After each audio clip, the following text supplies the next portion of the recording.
Rasulullah sallallahu alaihi wasallam cerita, dia jual ayat-ayat Al-Quran Karim dengan kadar-kadar yang menguntungkan perut dia, bukan mendapatkan keuntungan akhirat, tetapi dia fikir dia jual ayat-ayat suci Al-Quran ni, maksudnya apa dia?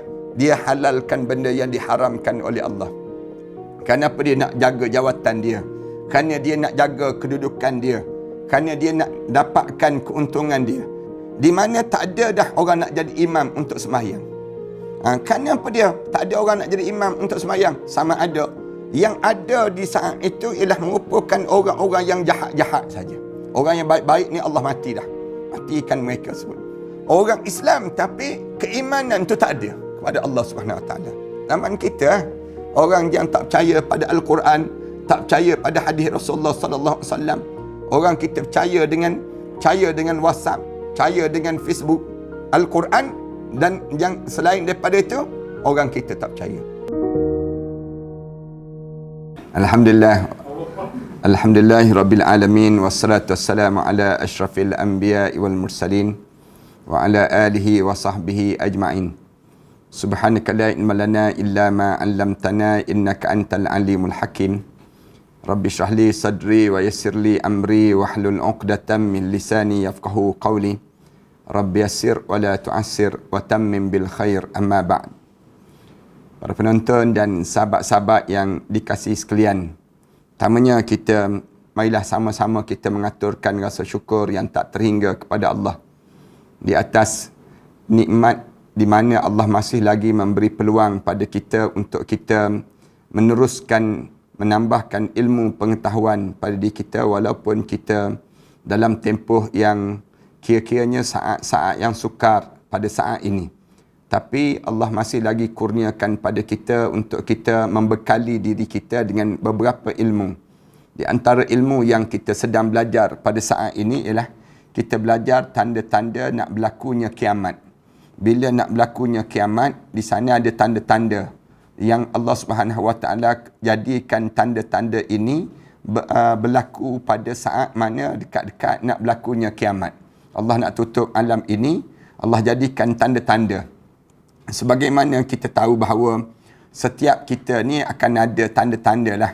Tanda-tanda kita sakit perut, ada tanda-tanda Allah bagi. Bila kita mengantuk, Allah bagi tanda-tanda. Kita nak tidur tu, Allah bagi tanda-tanda. Kemudian demikian juga bila kita lapar, kita nak makan, Allah bagi tanda-tanda. Demikian juga bila kita nak mati, Allah bagi tanda-tanda. Kemudian demikian bila nak berlakunya kiamat, Allah jadikan ada tanda-tanda nak berlakunya kiamat ini sendiri. Hari ini kita sambung tentang mengenai tanda-tanda nak berlakunya kiamat, di mana tanda yang ke-31, tanda menjak daripada kita sebut, sebelum daripada ni kita dah sebut dah beberapa tanda-tanda. Hari ini tanda yang ke-31, di mana nak berlakunya kiamat, ialah di mana banyaknya ulama-ulama yang bersifat kebendaan. Ini di antara tanda-tanda nak berlakunya kiamat. Bila ada orang yang dia faham agama, tiba-tiba dia sibuk dengan dia nampak bahawa dunia itu menjadi keutamaan. Dia tak nampak akhirat menjadi keutamaan. Ini menunjukkan bagaimana dia telah terpedaya. Ada orang yang dia tahu terhadap akhirat Allah. Dia tahu suasana pada mahsyar Allah. Dia tahu tentang mengenai apa dia azab kubur dan sebagainya. Tiba-tiba dia lebih kepada nampak benda-benda tersebut ditenggelam. Yang dia nampak ialah dia mesti dapat nikmat-nikmat dunia. Yang ni di antara tanda-tanda nak berlakunya kiamat. Tanda hari kiamat ialah munculnya para tokoh ulama yang hedonis dan materialis. Hedonis ni maknanya ulama-ulama yang bersifat nak berhibur je, memanjang di dunia. Ataupun bersifat materialis, sifat dia nak kepada kebendaan. Mereka bersedia melakukan sesuatu apabila mendapatkan uang. Nak dapat duit, dia sanggup untuk lakukan walaupun benda tersebut benda yang dilarang oleh Allah. Benda tersebut benda yang tak betul dengan agama. Tentunya mereka ini adalah ulama yang ulama-ulama yang rosak. Yang disebut dalam hadis Rasulullah sallallahu alaihi wasallam, syaitanul akhras dipanggil demikian. Ulama-ulama yang digambarkan syaitan bisu yang disebut dalam hadis Rasulullah. Hal ini telah tercatat dalam hadis Rasulullah sallallahu alaihi wasallam di antara tanda-tanda nak berlakunya kiamat. Hadis Rasulullah sebut begini, man iqtarabas sa'ah min iqtarabis sa'ah, di antara tanda-tanda dekat nak berlakunya kiamat. Rasulullah sallallahu alaihi wasallam sebut katanya Rasulullah, iza ta'allama ulama'ukum liyajlibu dananirakum wa darahimakum wattakhaztumul qur'ana tijaratan. Rasulullah sallallahu alaihi wasallam sebut di antara tanda-tanda nak berlakunya saat kiamat, berlakunya kiamat ni, idza ta'allamal ulama'ukum, di mana jika ulama-ulama kalian mempelajari ilmu-ilmu, supaya ilmu-ilmu yang didapat tersebut dia akan dapat dinar dan dirham, duit-duit kamu. Dia belajar ilmu, dia mengajar, dia sebut, saya boleh pergi kuliah tapi dengan syarat kena bayar pada saya sekian. Kalau kamu sanggup bayar saya sekian, saya datanglah kuliah. Tapi kalau kamu tak sanggup untuk nak mengajar, kamu tak sanggup nak bayar sekian, saya tak datang untuk berkuliah. Ni liyajlibu dananirakum. Rasulullah sallallahu alaihi wasallam sebut, mereka belajar ada ilmu tu untuk dapat duit daripada duit kantung-kantung kalian. Duit-duit dan juga wadarahimakum, dan juga dirham kalian. Duit-duit. Wattakhaztumul qur'ana tijaratan, dan mereka menjadikan Al-Quran itu sebagai barang dagangan. Rasulullah sallallahu alaihi wasallam cerita, dia jual ayat-ayat Al-Quran Karim dengan kadar-kadar yang menguntungkan perut dia, bukan mendapatkan keuntungan akhirat, tetapi dia fikir dia jual ayat-ayat suci Al-Quran ni, maksudnya apa dia? Dia halalkan benda yang diharamkan oleh Allah. Kenapa dia nak jaga jawatan dia? Kerana dia nak jaga kedudukan dia. Kerana dia nak dapatkan keuntungan dia. Yang ni Rasulullah sallallahu alaihi wasallam sebut, kamu akan hadapilah satu suasana ini, di mana suasana ini dipanggil ulama-ulama yang memperdagangkan Al-Quran. Yang dia telah niaga Al-Quranul Karim. Yang dijadikan Al-Quran itu ataupun hadis-hadis Rasulullah sallallahu alaihi wasallam itu untuk keuntungan perut dia. Yang ni yang dosa ni, ramai orang yang terlibat perkara demikian. Na'udzubillah min zalik. Sama ada dia belajar dalam ilmu yang tertentu ataupun ilmu perubatan, misal contoh. Dia kata boleh, saya nak berubat kamu begini, tapi kamunya kena bayar sekian. Bayaran dengan ayat suci Al-Quran. Misal contohnya, yang dia pergi berubat, dia minta bayar. Kadang-kadang dia kata kena bayar RM32,000. Untuk apa? Nak buang jin-jin yang ada dalam rumah ini. Ramai juga yang tipu sebegitu. Yang menipu di kalangan mereka ini. Ramai. Ada yang menipu. Kemudian orang yang terdesak, dia kata, betul ke rumah dia ni ada jin? Lalu dia bayar. Dia bayar RM32,000 dia bayar. Kemudian ni yang terjadi ni, yang datang cerita pada saya. Ada pasukan datang konon-kononnya nak buang jin. Dan dia kena sembahyang hajat. Dia kena buat tertentu. Kadang-kadang ramai ditipu. Ditipu dengan cara demikian. Perubatan atas nama perubatan Islam konon-kononnya. Tapi tiba-tiba dibuat khianat. Yang ni yang Rasulullah sallallahu alaihi wasallam sebut. Wattakhaztumul qur'ana tijaratan. Mereka menjadikan Al-Quran itu sebagai satu perniagaan dan perdagangan di kalangan mereka. Ini keadaan ini inikah yang dimaksudkan dengan ulama yang masuk dalam kategori hadis tersebut, di mana Allahumma a'lamu wallahu a'lam, iaitu mereka yang berdakwah bukan kerana Allah, melainkan kerana mencari kemegahan di dunia saja. Pun ada juga yang demikian, yang nak kepada follower ramai, yang nak kepada apa dia, pengikut yang ramai. Pun ada juga di kalangan kita sanggup untuk dia nak tunjuk berbagai-bagai keadaan pada diri dia, semata-mata untuk dia dapatkan pengaruh yang ramai. Rasulullah sallallahu alaihi wasallam telah menggambarkan sejak beberapa abad yang lalu, dan keadaan tersebut mula nampak dah sekarang ni. Bahkan kejadian tersebut saat ini telah dikira macam biasa dah. Di zaman kita ni jumpalah keadaan-keadaan begitu. Na'udzubillah min dzalik. Kita minta supaya Allah selamatkan kita, keluarga kita dan negara kita ini daripada ulama usul, ulama-ulama yang buruk yang datang dalam masyarakat. Kemudian tanda yang ke-32, di mana nak berlakunya kiamat ni, tidak ada lagi orang yang nak jadi imam solat. Ini tanda. Tanda-tanda nak berlakunya kiamat, di mana tak ada dah orang nak jadi imam untuk sembahyang. Kenapa dia tak ada orang nak jadi imam untuk sembahyang? Sama ada yang ada di saat itu ialah merupakan orang-orang yang jahat-jahat saja. Orang yang baik-baik ni Allah mati dah.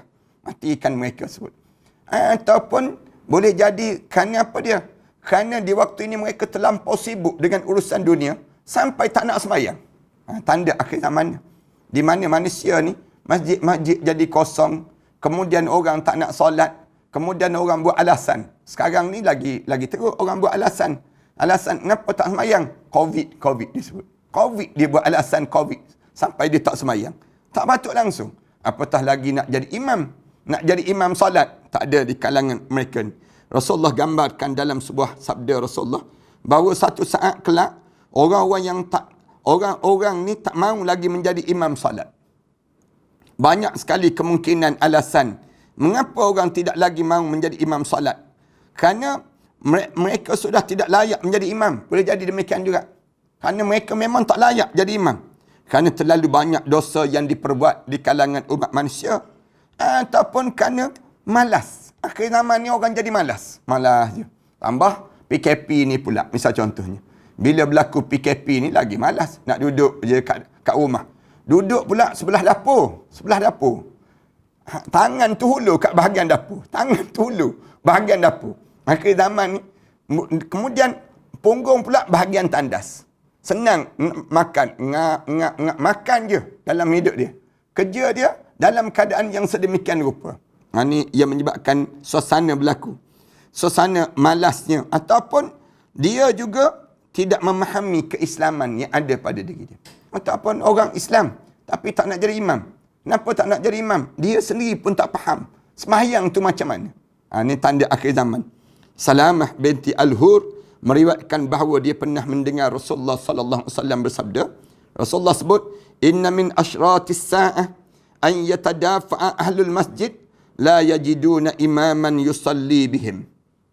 Rasulullah sallallahu alaihi wasallam sebut, di antara tanda-tanda kiamat di mana ahli masjid saling berkelahi, saling tolak menolak untuk menjadi imam.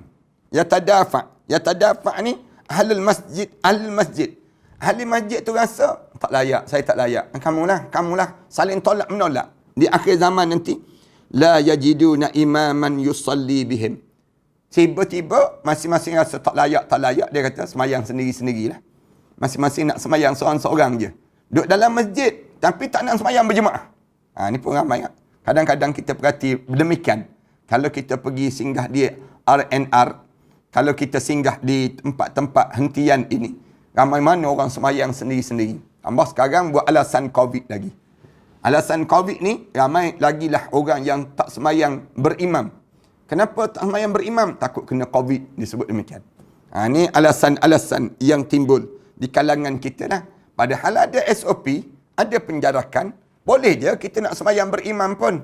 Tapi orang kita dia rasa, tak perlulah nak berimam, nak berjemaah pun tak perlu dah sekarang. Padahal peluang berjemaah ni masih lagi ada pada diri kita. Bukan pihak pemerintah halang terus daripada kita semayang, tidak. Tapi nak suruh ada penjarakan. Kenapa ada penjarakan? Kesan daripada kemaksiatan yang kita buat sebelum daripada ini, yang menyebabkan Allah jadikan hukuman pada kita.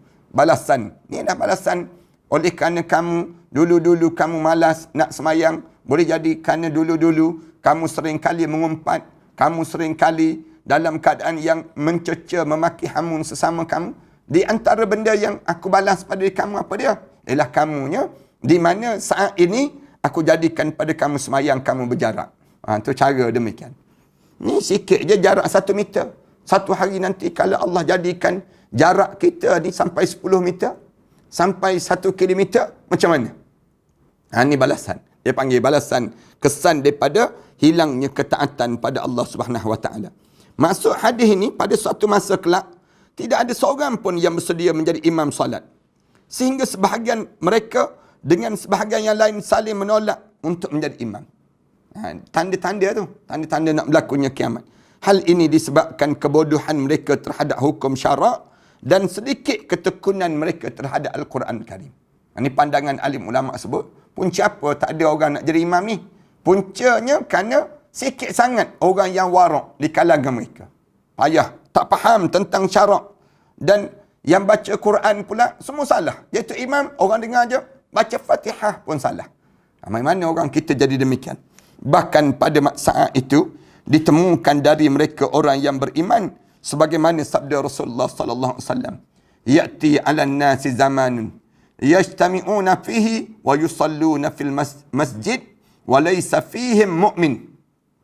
Rasulullah sebut akan sampai satu zaman di mana mereka berkumpul, yajtami'una fihi, mereka berkumpul di dalam masjid, mereka berkumpul wa yusalluna fil masjid, dan mereka ni ya'ti 'alan nasi zamanun, akan sampai satu zaman manusia ni bersatu, yajtami'una fihi, orang tu bersatu, wa yusalluna fil masjid, dan mereka sembahyang di masjid, wa laysa fihim mu'min, tetapi dapati di kalangan mereka tak ada seorang pun yang benar-benar ada iman di dalam jiwa dia. Wa laysa fihim mu'min, mereka manusia yang ramai dalam masjid, tapi mereka ni wa laysa fihim mu'min, mereka bukan di kalangan orang mukmin. Na'udzubillah min zalik. Namun tidak ada seorang pun mukmin pun di dalam kalangan kelompok mereka, yang mereka ni orang Islam tapi keimanan tu tak ada kepada Allah Subhanahu Wa Taala. Zaman kita, orang yang tak percaya pada Al-Quran, tak percaya pada hadis Rasulullah sallallahu alaihi wasallam. Orang kita percaya dengan WhatsApp, percaya dengan Facebook, Al-Quran, dan yang selain daripada itu orang kita tak percaya. Yang ke-33, tanda lagi siksaan daripada pemimpin-pemimpin yang zalim. Kita akan berjumpa dengan tanda akhir zaman di mana siksaan daripada pemimpin-pemimpin yang zalim. Siksaan daripada para pemimpin zalim merupakan peristiwa yang digambarkan dalam hadis Rasulullah sallallahu alaihi wasallam. Sebahagian daripada rangkaian tanda-tanda berlakunya kiamat. Rasulullah telah mengkabarkan bahawa di akhir zaman sebelum kemunculan Al-Mahdi, umat ini akan ditimpa kezaliman.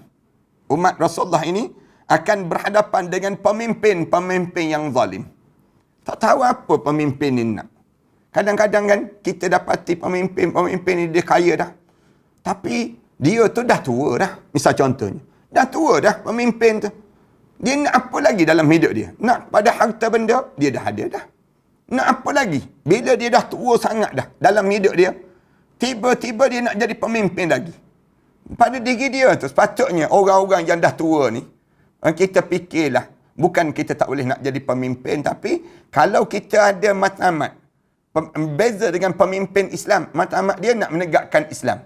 Itu beza. Ada juga pemimpin, dia matlamat dia nak pegang, nak jadi Perdana Menteri. Misal contohnya, dia dah tua dah, harta dah ada dah, bukan dia nak tegakkan Islam. Dia kata dengan diri dia je yang boleh menjadikan bumi ini akan jadi aman damai. Konon-kononnya. Kalau kita tanya pada dia, kamu nak apa pada diri kamu? Dia nak buat zalim. Nak buat zalim pada orang. Dia nak buat khianat pada orang. Kezaliman. Lalu dia melakukan penderitaan dan siksaan yang pedih daripada penguasa dan pemimpin sehingga bumi terasa sempit bagi seorang mukmin. Dia akan sebut, duit negara kita dah habis dah ni. Kita dah nak bankrupt dah ni. Kita dah habis, harta kita dah tak ada dah. Dia akan gambarkan hutang kita dekat dengan 1 trilion. Dia sebut, digambarkan demikian. Tanda-tanda ni. Dalam keadaan, sehingga bumi terasa sempit bagi orang mukmin. Bila kita dengar dia sebut tu, sempit kita. Susah kita. Segala benda diikat. Sampai orang-orang yang berangan-angan agar ia mampu menempati tempat seorang di kuburan supaya mampu selamat. Sampai peringkat orang fikir apa dia? Matilah lebih baik daripada hidup. Kalau hidup, suasana yang hidup ni dengan suasana kekejaman pemimpin yang zalim, yang hidup kita pun terseksa dalam keadaan sukar, daripada yang menyebabkan dia kata mati lebih baik saat ini daripada penderitaan, siksaan dan kezaliman penguasa tersebut. Dan gambaran keadaan ini akan terus berlangsung sehingga munculnya Imam Al-Mahdi.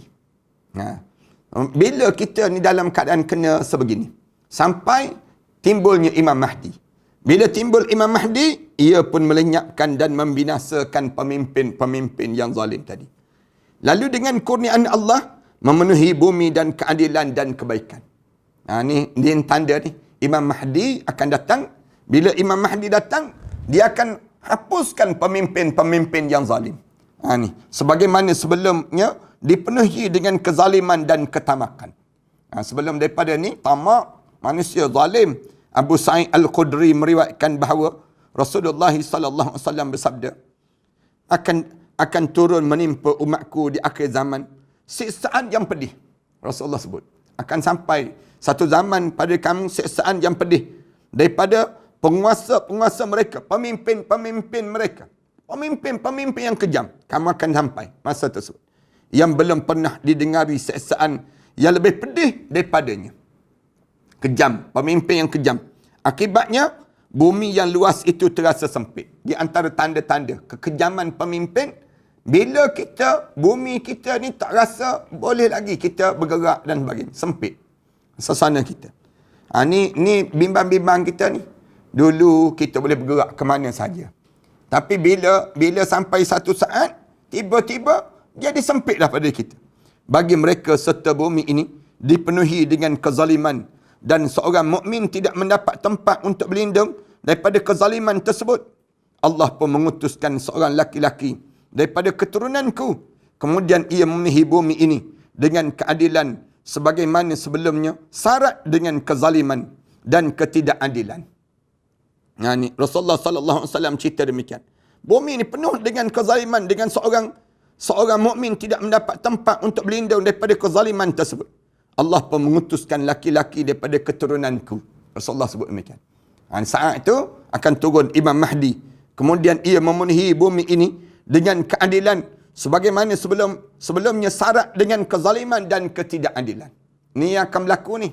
Maknanya kita akan lalui suasana ni.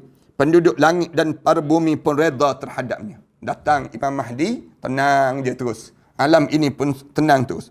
Tidaklah bumi menyimpan sedikit pun daripada hujannya, melainkan Allah Ta'ala akan menurunkan dengan lebat. Ia akan hidup di tengah-tengah mereka selama 7 ataupun 8 ataupun 9 tahun. Rasulullah sebut demikian.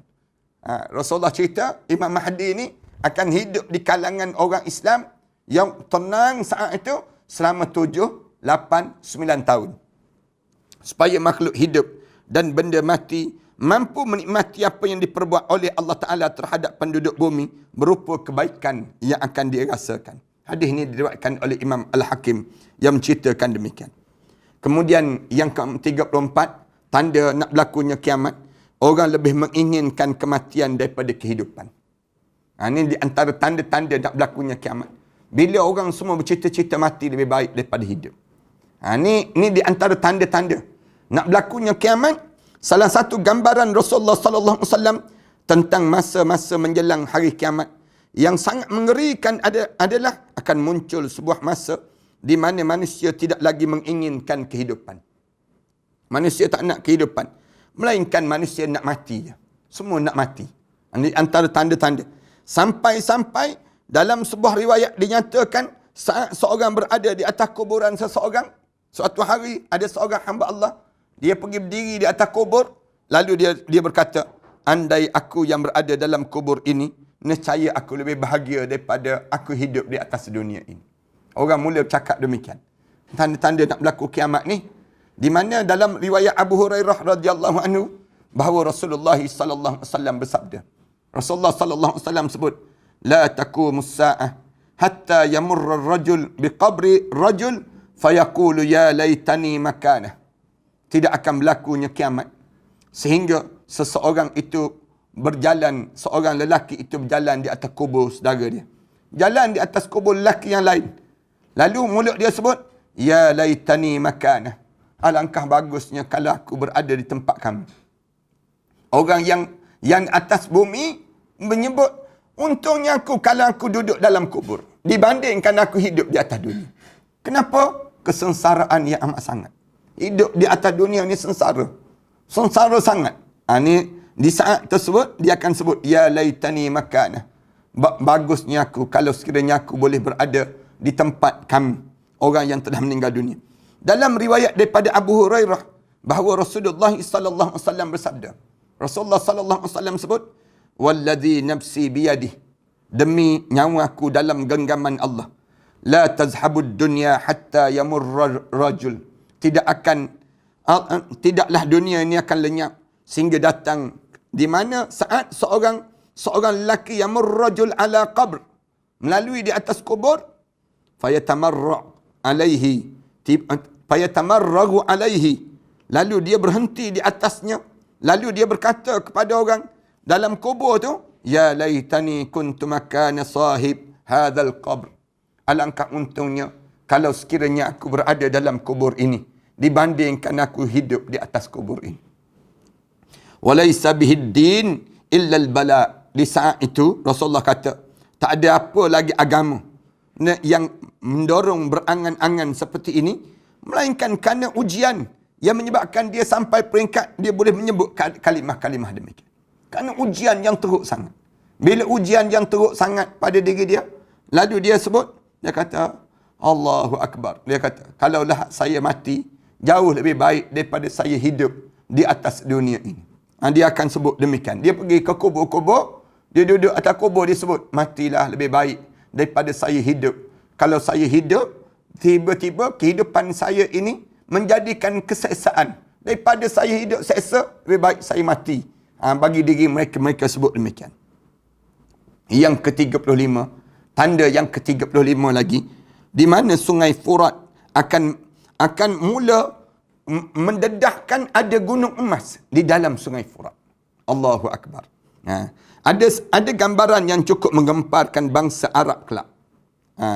Iaitu pada saat sungai Furat akan mula menyelak, akan terdedah ada gunung emas dalam sungai Furat itu. Ada gunung emas. Ini merupakan satu fitnah yang dapat membahayakan para manusia, yang akan mengambil hingga antara yang satu dan yang lain sampai saling bunuh-membunuh demi berebut emas dalam sungai Furat. Ini tanda-tanda ni. Di mana sungai Furat di Iraq, yang berada di Iraq sekarang ini, tiba-tiba keluar emas. Orang berebut nak ambil emas dalam sungai Furat ini. Namun semuanya gagal. Semuanya tak berjaya nak ambil emas ini.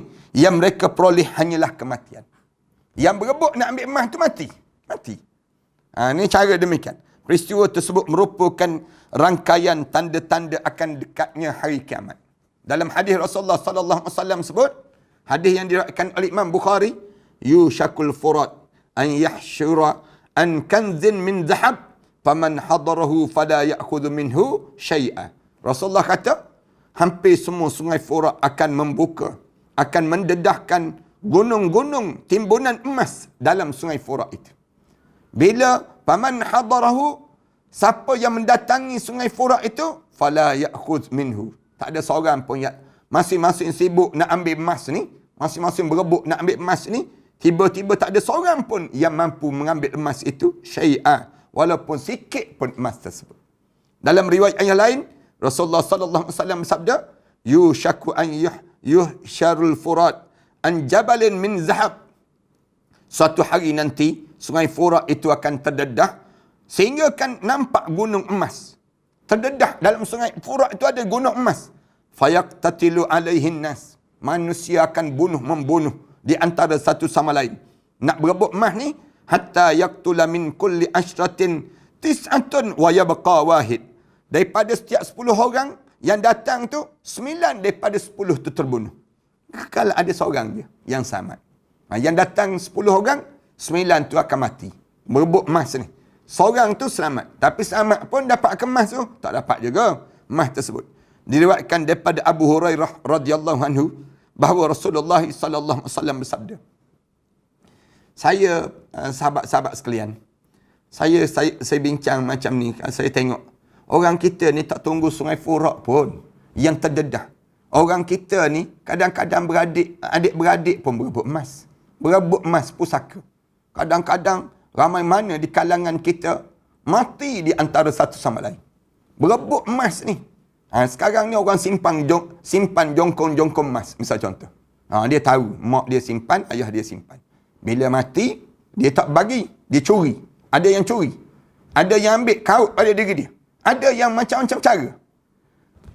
Dia makan kemas tu, dia tak makan pun. Dia sempat leburkan duit emas tu, dia tak lebur pun.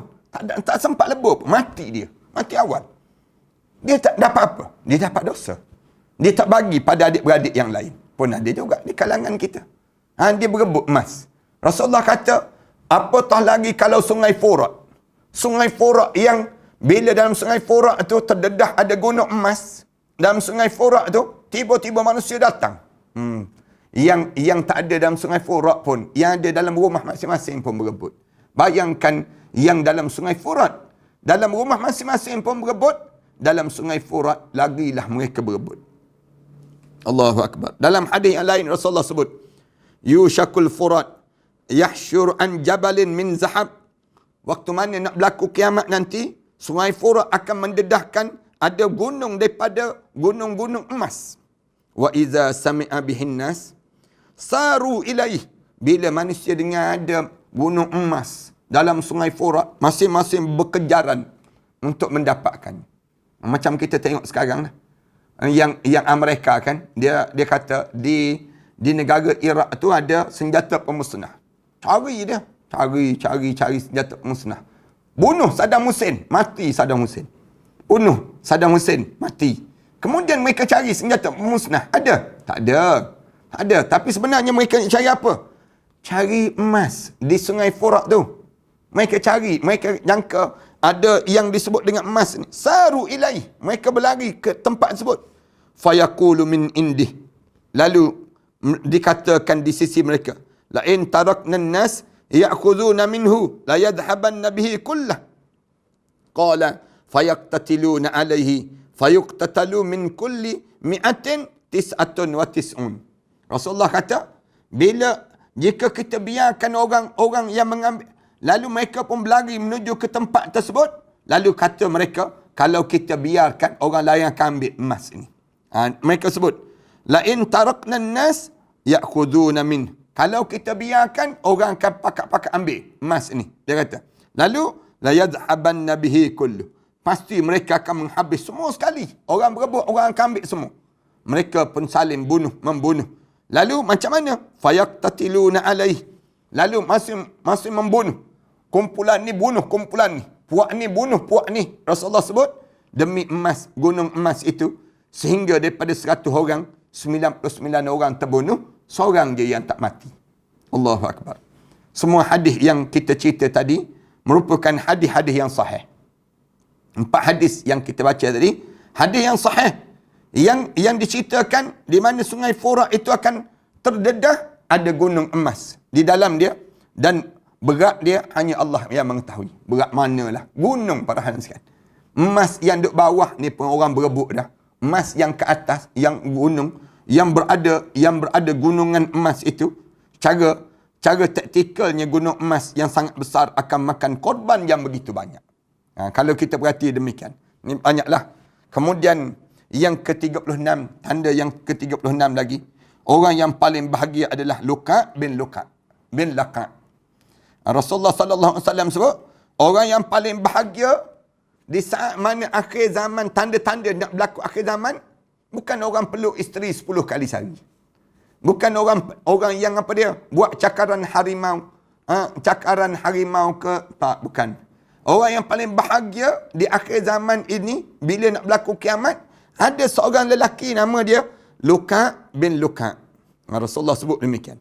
Luka' ni merupakan kinayah, kata kiasan daripada seorang lelaki yang buruk keturunan dia.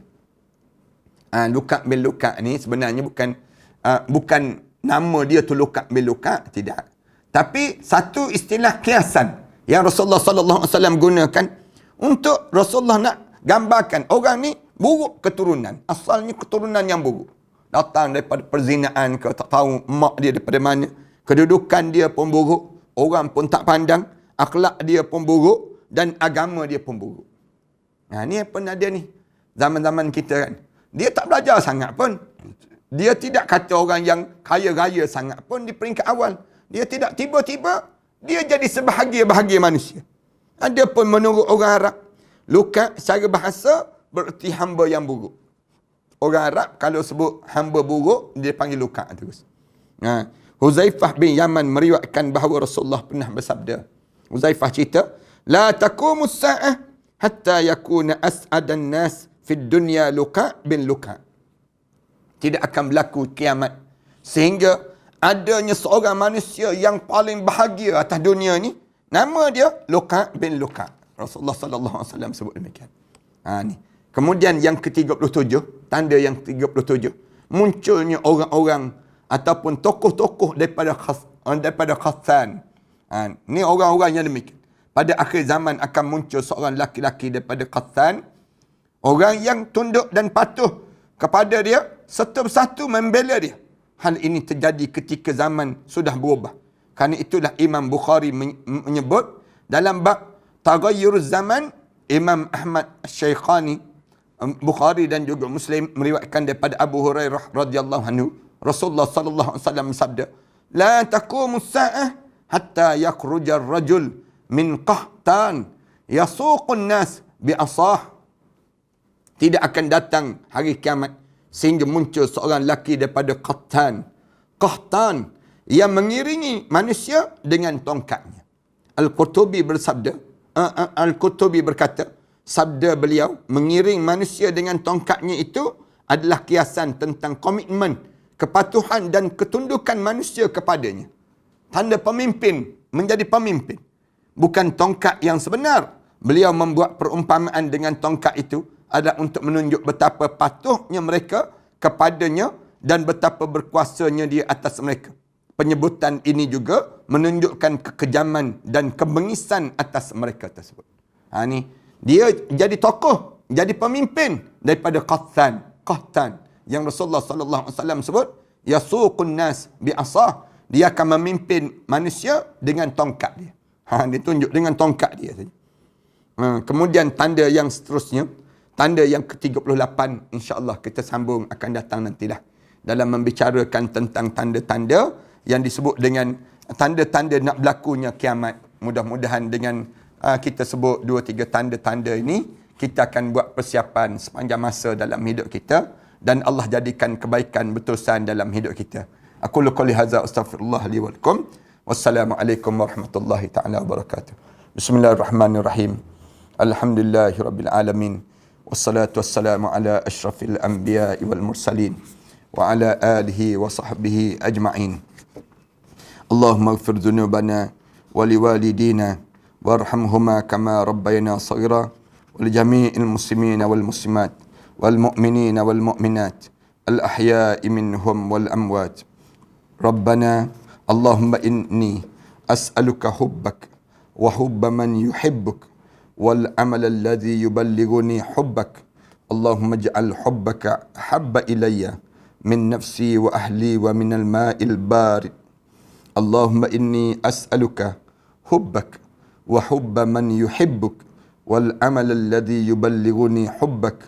Allahumma ij'al hubbak ahabba ilayya min nafsi wa ahli wa min al-ma'il barid. Allahumma inni as'aluka hubbak wa hubba man yuhibbuk wal amal alladhi yuballighuni hubbak. Allahumma ij'al hubbaka ahabba ilayya min nafsi wa ahli wa min al-ma'il barid. Wa sallallahu ala Muhammad wa ala alihi wa sahbihi wa sallam. Alhamdulillahi rabbil alamin. Qabballahu minkum.